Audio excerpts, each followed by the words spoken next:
నమస్కారం వార్తలకు స్వాగతం. ముందుగా ముఖ్యాంశాలు.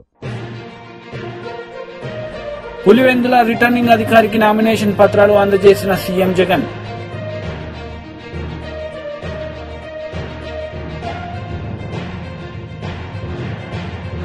మరోసారి మోడీని ప్రధానమంత్రిగా చేయాలని కోరిన కేంద్ర మంత్రి అమిత్ షా. సిద్దిపేట జనసభలో ప్రసంగం. పులివెందులనే నా ప్రాణం, విజేతలు ఎవరో తేల్చేది ప్రజలే అన్నారు జగన్. సర్వమత ప్రార్థనల అనంతరం నామినేషన్ వేసేందుకు వెళ్లే ముందు పులివెందుల సిసిఐ గ్రౌండ్ లో జరిగిన సభలో ఆయన మాట్లాడారు. చిన్నాన్న గారి విషయానికి వద్దాం. ఇక మా చిన్నాన్న గారి విషయానికే వద్దాం. మా వివేకం చిన్నాన్నను ఎవరు చంపారో, ఎవరు చంపించారో ఆయనకు, ఆ దేవుడికి, ఈ జిల్లా ప్రజలందరికీ కూడా తెలుసు ఏం జరిగింది అన్నది.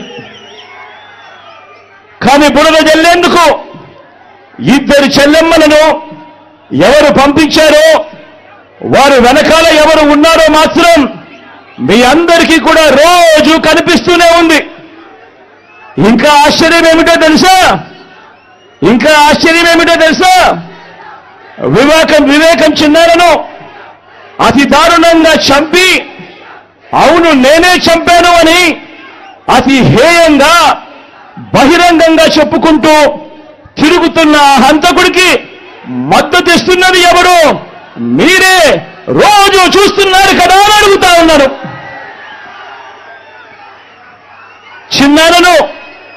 చిన్నారను అన్యాయంగా ఎమ్మెల్సీ ఎన్నికల్లో ఓడించిన వారితోనే, సంఖ్యాబలం లేకపోయినా కూడా ప్రలోభాలతో, అధికార బలంతో ఓడించిన వారితోనే ఈరోజు చట్టా పట్టాలు వేసుకొని తిరుగుతా ఉన్నారు అనంటే దానికి అర్థమేమిటి అని చెప్పి ఈ సందర్భంగా అడుగుతా ఉన్నా.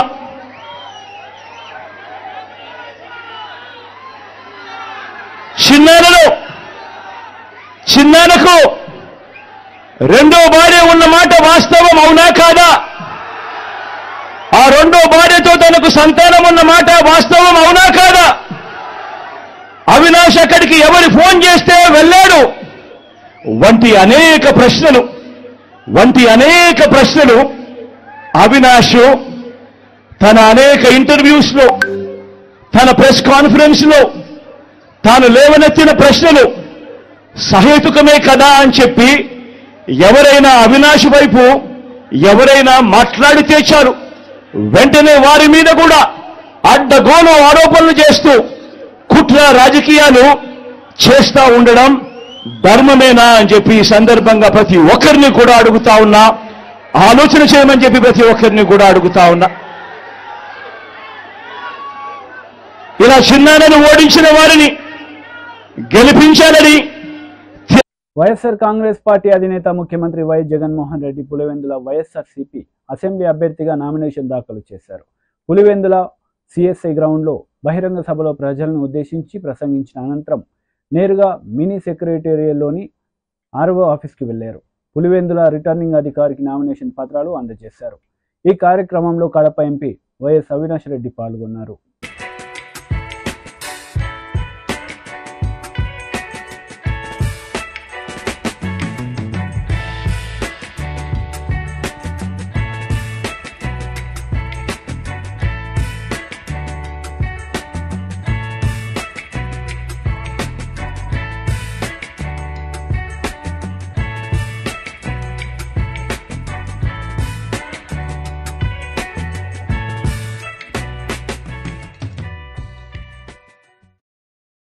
ఏఐసిసి హెచ్క్యూలో జైరాం రమేష్ కాంగ్రెస్ పార్టీ బ్రీఫింగ్ నిర్వహించారు. ఈ సందర్భంగా బీజేపీ పార్టీపై విమర్శలు చేశారు.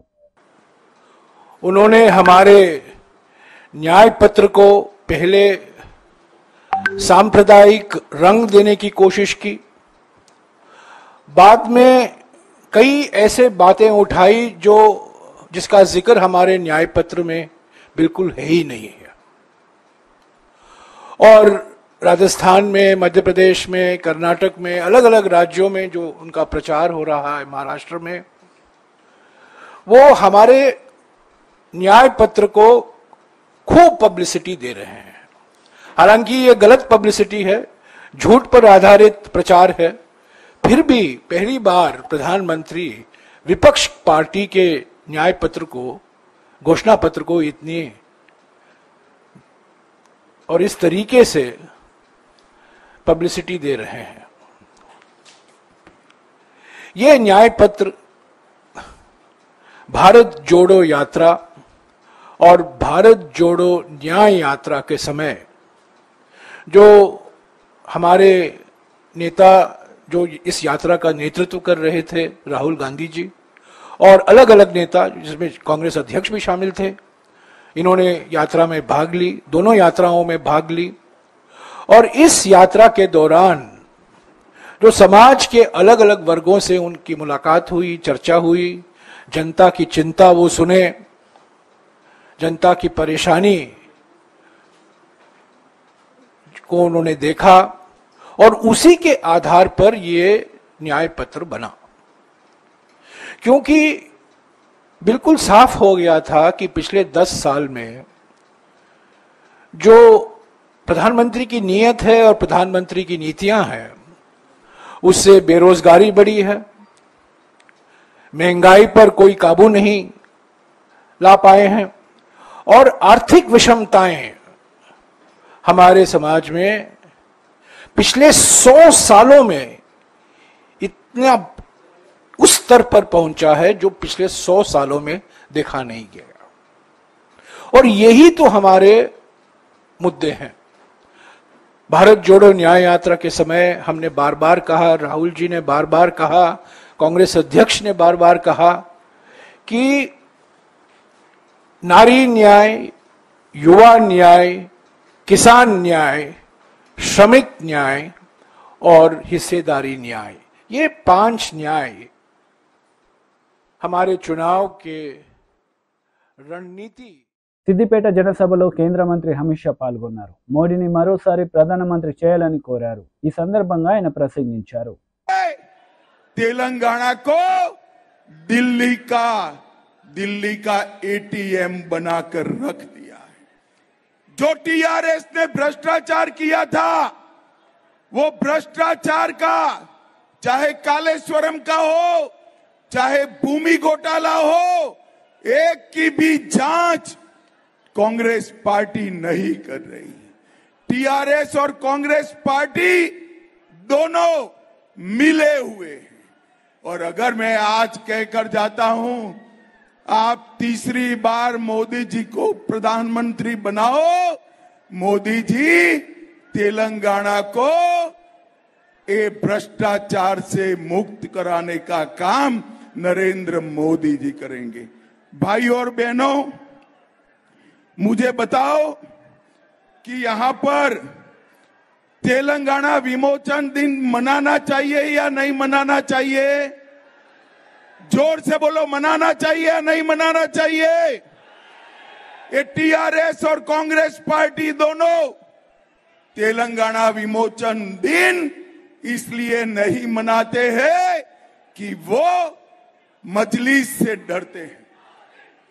मैं आपको बताना चाहता हूं, भारतीय जनता पार्टी ने तय किया है कि 17 सितंबर को हम तेलंगाना विमोचन दिन मनाएंगे, हम मजलिस से नहीं डरते।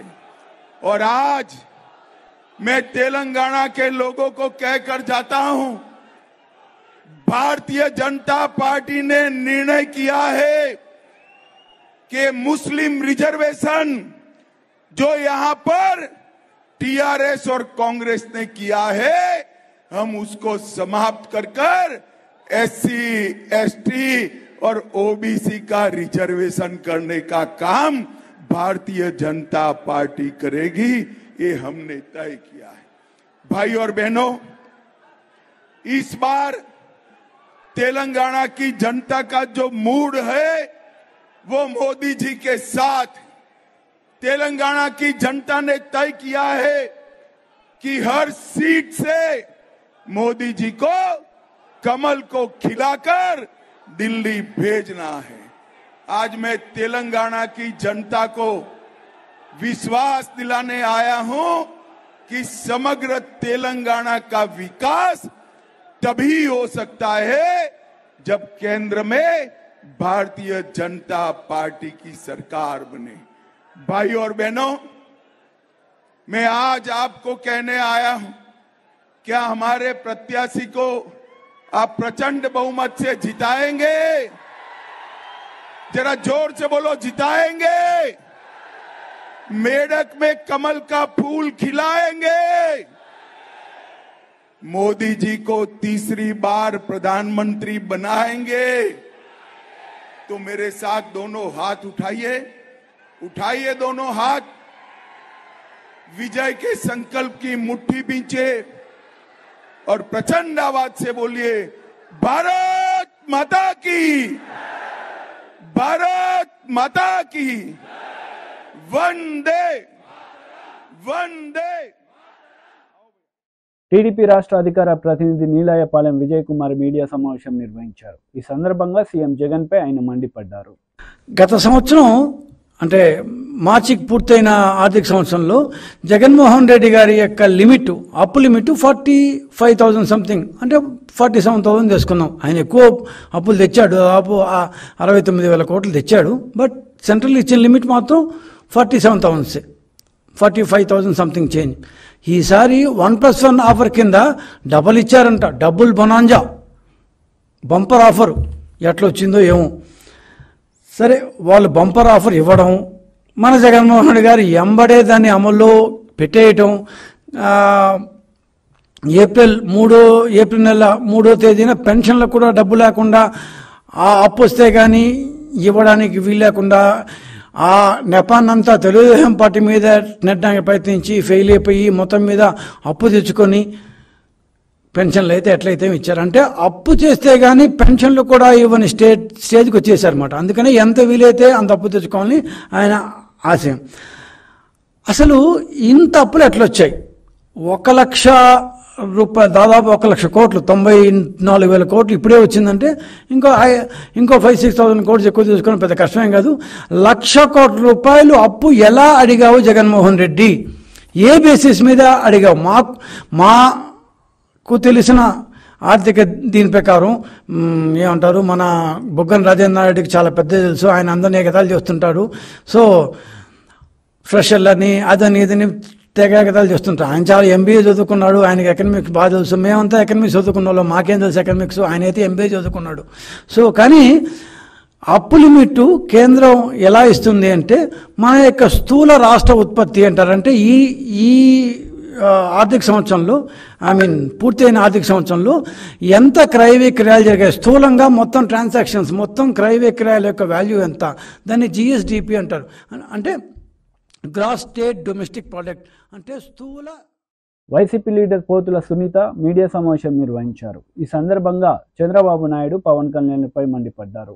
ప్రభుత్వం పరిపాలన నడిచింది, మరి అందులో భాగంగానే మేము సిద్ధం సభలు ఒక వెల్లువలాగా ప్రజానికమంతా కూడా మరి ఇడుపులపాయ నుంచి ఇచ్చాపురం వరకు లక్షలాదిగా వేలాదిగా మేము సిద్ధమని చెప్పి ప్రజలందరూ కూడా తండోపతండాలుగా వచ్చి జగనన్నకి మద్దతు పలికినటువంటి సందర్భాలు రాష్ట్ర ప్రజలందరూ కూడా చూడడం జరిగింది. మరి ఇవన్నీ చూసి ఓర్చుకోలేనటువంటి ప్రతిపక్ష పార్టీ చంద్రబాబు నాయుడు, పవన్ కళ్యాణ్ రోజుకొక అబద్ధంతో, పూటకొక అబద్ధంతో మరి ప్రజల్ని దగా చేయాలి, మోసం చేయాలి, అధికారంలోకి రావాలని చెప్పి ఒక దాహంతో, అధికార దాహంతో ఈరోజు అబద్దాలు సృష్టిస్తూ, అబద్దాలు మాట్లాడుతూ, నిత్యం రాష్ట్ర ప్రజలకి పక్కదారి పట్టిస్తూ, మరి మీడియా, వాళ్ళ పచ్చ మీడియా ద్వారా ఈరోజు అబద్దాలు చూయిస్తూ అబద్దాలు రాయిస్తున్నటువంటి తరుణం ఇది చంద్రబాబు నాయుడు.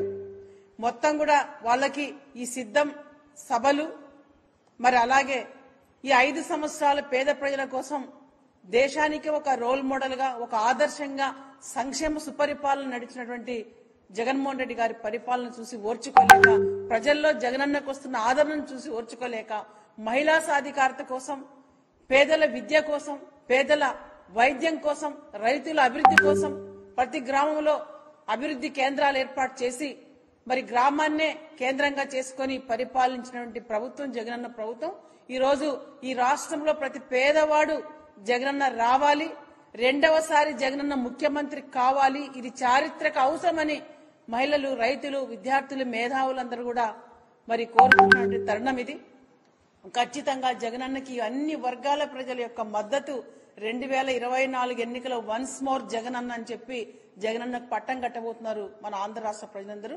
ఇవి చూసి ఓర్చుకోలేనటువంటి చంద్రబాబు నాయుడు వెన్నులో వణుకు పుట్టే ఈరోజు మరి ఇలాంటి అబద్దాలు మాట్లాడుతూ జగనన్నపై హత్యా ప్రయత్నం కూడా చేయడం జరిగింది. మరి రాష్ట్రంలో అక్కడక్కడ వాళ్ళ తెలుగుదేశం పార్టీ మూకలు వైఎస్ఆర్సీపీ పార్టీ నాయకులపైన దాడులు చేస్తూ మరి హత్యలు కూడా చేస్తున్నటువంటి సందర్భం రాష్ట్రంలో ప్రజలందరూ కూడా వీటిని గుర్తించాలి, గమనించాలి. ఇలాంటి వాళ్ళ మనకి పాలకులుగా మనం చూడాలి. మరి మన జగనన్న మన కోసం ఎంతో చేసినాడు, మరి ఎన్నో అభివృద్ధి కార్యక్రమాలు చేశాడు రాష్ట్రంలో.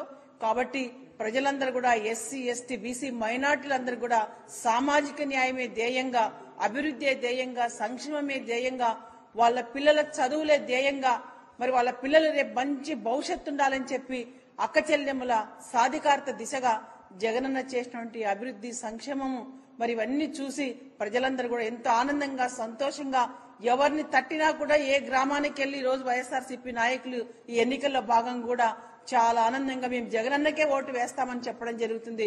మేమందరం కూడా ఈ రోజు ప్రచారంలో ఏ గ్రామానికి వెళ్ళినా ప్రతి ఒక్క అక్క గాని, ప్రతి ఒక్క రైతు గాని ఈ రోజు జగనన్న ప్రభుత్వమే మాకు కావాలి, జగనన్న ఉంటేనే మాకు అమ్మ ఒడి వస్తుంది, జగనన్న ఉంటేనే మాకు చేయూత వస్తుంది, జగనన్న ఉన్నందువల్లే ఈ రోజు మహిళల సొంత ఇంటి కల సాకారం అయింది అని చెప్పి ప్రతి ఒక్కరు కూడా ఆనందాన్ని వ్యక్తపరుస్తున్న సందర్భం రాష్ట్రంలో జగనన్న ప్రభుత్వంలో. కాబట్టి చారిత్రక అవసరంగా 2024లో జగనన్నకి పెద్ద మెజార్టీ ప్రజలందరూ ఇవ్వబోతున్నారు. జగనన్న టార్గెట్ ఏదైతుందో 175 మరి 175 స్థానాలు అసెంబ్లీ స్థానాలు, 25 ఎంపీ స్థానాలు ప్రజలు ఇవ్వబోతున్నారు అనేది ఈ Telugu Desam. BRS leader Ponnala Lakshmaiah press meet నిర్వహించారు. ఈ సందర్భంగా ఇరు పార్టీలపై ఆయన మండిపడ్డారు. బనీన్ ఉంటుంది, బనీన్ మీద వస్తు వాళ్ళ వేస్తారు, ఇట్లా అంతే, ఇంకేం లేదు. పళ్ళ పూలు వేసుకుంటాడు 11 గంటల దాకా. మనకేం పని లేదు కదా, వ్యవసాయం పని లేదు, ఇంట్లో పని లేదు, బయట పని చేయలేడు, కూలినాలు చేయలేడు, ఉద్యోగం చేయలేడు. వాడు ఏం చేస్తాడు, పోతుంటే వాడు పోతుండ్రు అని అంటాడు. ఏదో ఒక్కసారి ఊరుకుంటారు, 2 సార్లు ఊరుకుంటారు, 3 సార్లు ఊరుకుంటారు. ఆ పెద్ద మనిషి కాదు, ఈ మధ్య పెద్ద మనుషులు ఊరుకొని ఒక్కసారి వేస్తారు, వేస్తే వాడు కింద పడతాడు. కింద పడితే వీళ్ళు వెళ్ళిపోతారు వేసి, వీడికి ఎన్నిసార్లు చెప్పిన ఇంతే పిచ్చోడు, ఎడ్డోడు అనుకుంటూ పోతారు. వాడు లేచి తువాల ఇట్లా కొట్టి భుజం మీద వేసుకొని, ఆహా ఇప్పుడు వాడనా, ఇప్పుడు కొట్టినవా, మళ్ళీ సర్రా చూద్దాం అంటారా. ఇది మనకు తెలుసా తెలియదా అంటే వీళ్ళ స్థాయి ఎట్లుందో ఆలోచించమని చెప్తున్నా. అనుభవం, అవగాహన రాహిత్యం, ఆ తర్వాత ఆలోచన రాహిత్యం, ప్రజల పక్షాన నిలబడే తత్వం లేని ఏమనాలి, అదే ఊలే ఆ బాపతోడు లాగా చర్చకు రమ్మంటావు. అసెంబ్లీలో హరీష్ రావు గారు అన్ని విషయాల మీద చాలా స్పష్టమైన చెప్పాడు. దానికే మీరు సమాధానం ఇచ్చారా? ఇదే కదా, ఇటువంటి వాళ్ళతో చర్చపోతారా ఎవరైనా?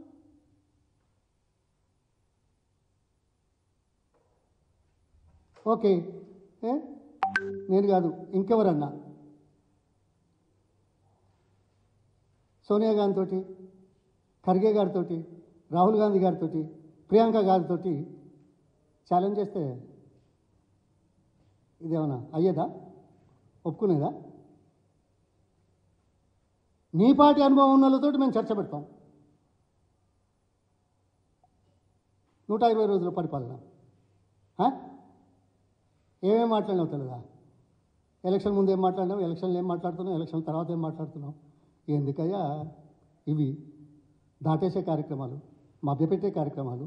ఓట్ల సందర్భంలో దమ్ము ధైర్యం ఉంటే మీ హామీల మీద మాట్లాడండి.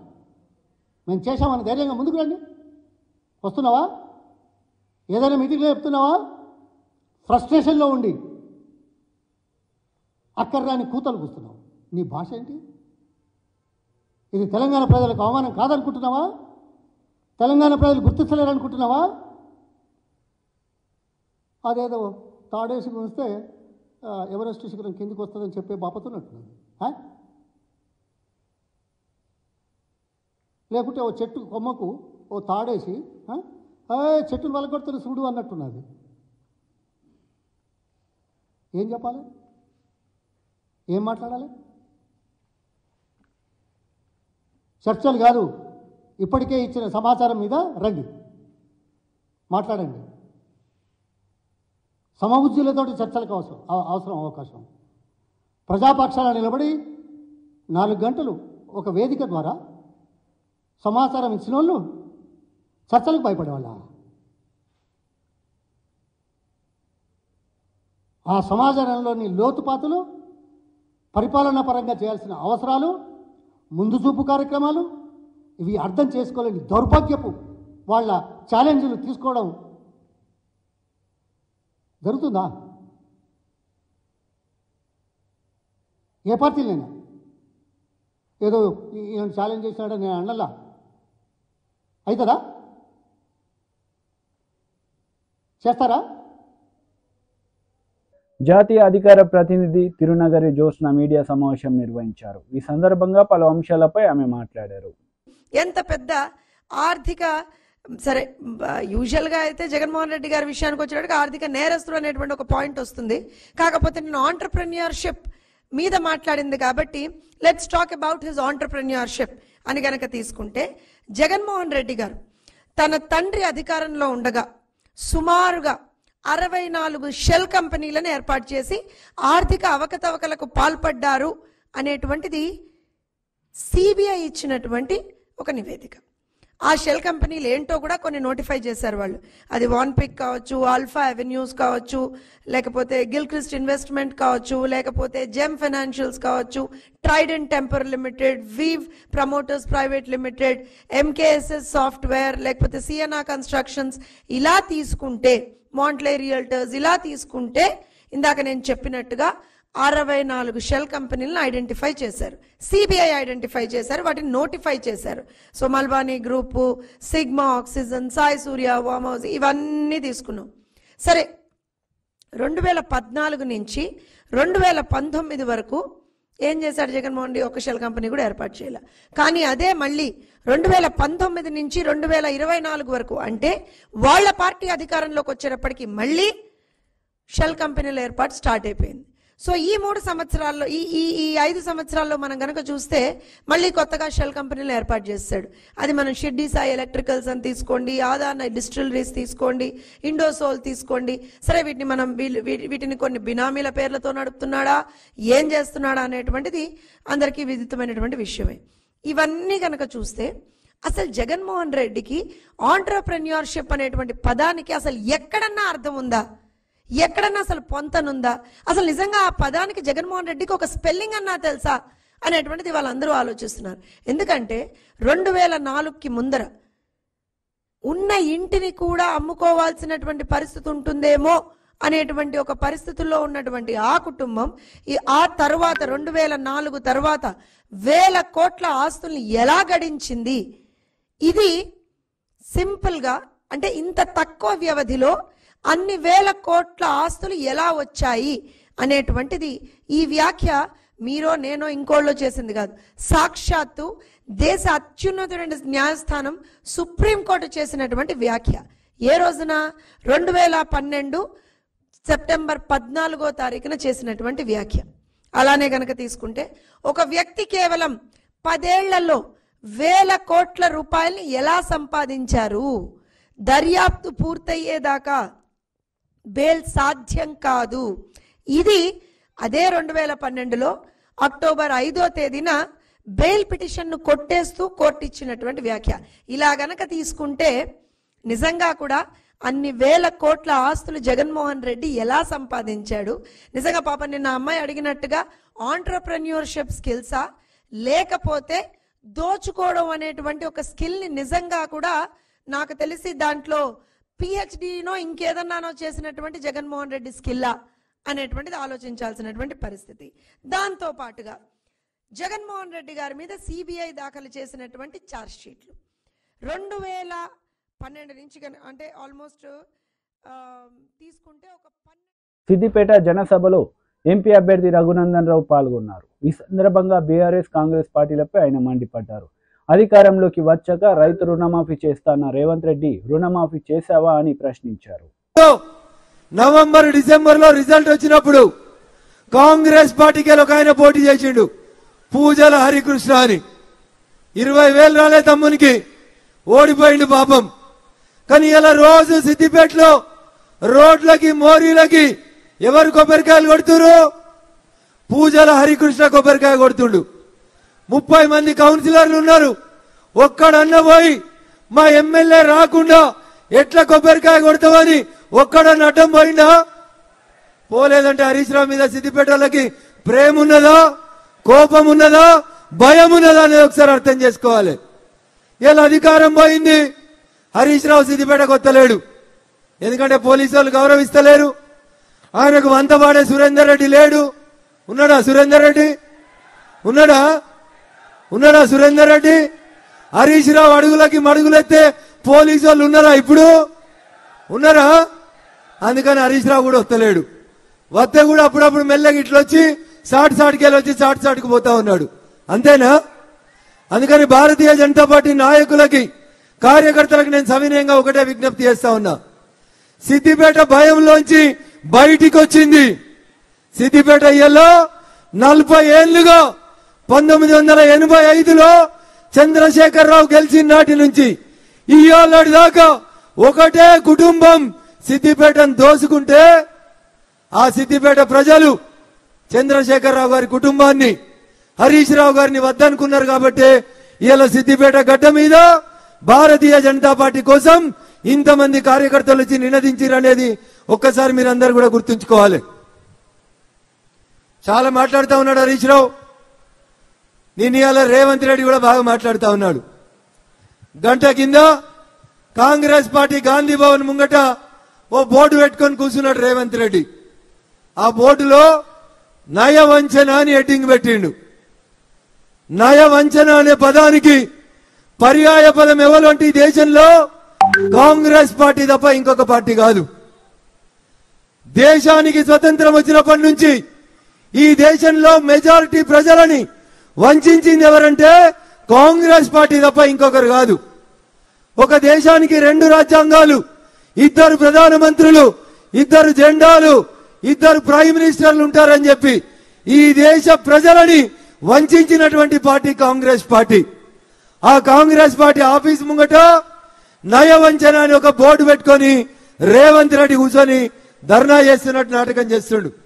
నేను సిద్దిపేట గడ్డ మీదకి వెళ్ళి రేవంత్ రెడ్డి గారిని అడుగుతున్నా, ఎన్నికలు అయిపోగానే డిసెంబర్ 9వ తారీఖు నేను ముఖ్యమంత్రి అయితే వెంటనే ప్రతి రైతుకి 2 లక్షలు రైతు రుణమాఫీ చేస్తా అన్నాడు.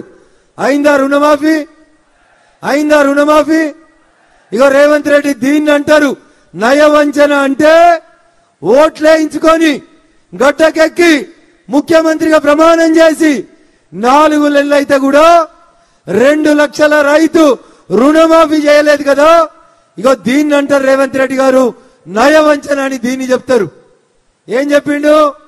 పెద్ద కొడుకు 2,000 ఇస్తుండు, ముసలవ్వకిత్తే ముసలాయనకి ఇత్తలేడు. ఇంటికి 2 పింఛన్లు కావాలంటే ముసలవ్వకి ముసలాయనకి ఇద్దరికి మనిషికి 4,000 పింఛన్ కావాలంటే కాంగ్రెస్ పార్టీకి ఓటేయండి, వచ్చే డిసెంబర్ నుంచి మేము 4,000 పింఛన్ ఇస్తా అన్నాడు. అక్క ఎవరికైనా 4,000 పింఛన్ వచ్చిందా? గిడ కూర్చున్న మా వాళ్ళు చెప్పాలి, ఎవరికైనా 4,000 పింఛన్ వచ్చిందా? రాలేదా? వచ్చిందా?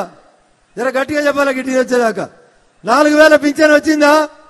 రాలేదు. ఇగో రేవంత్ రెడ్డి దీన్ని అంటారు నయవంచన. వార్తలు ముగించే ముందు ముఖ్యాంశాలు మరోసారి. పులివెందుల రిటర్నింగ్ అధికారికి నామినేషన్ పత్రాలు అందజేసిన సీఎం జగన్.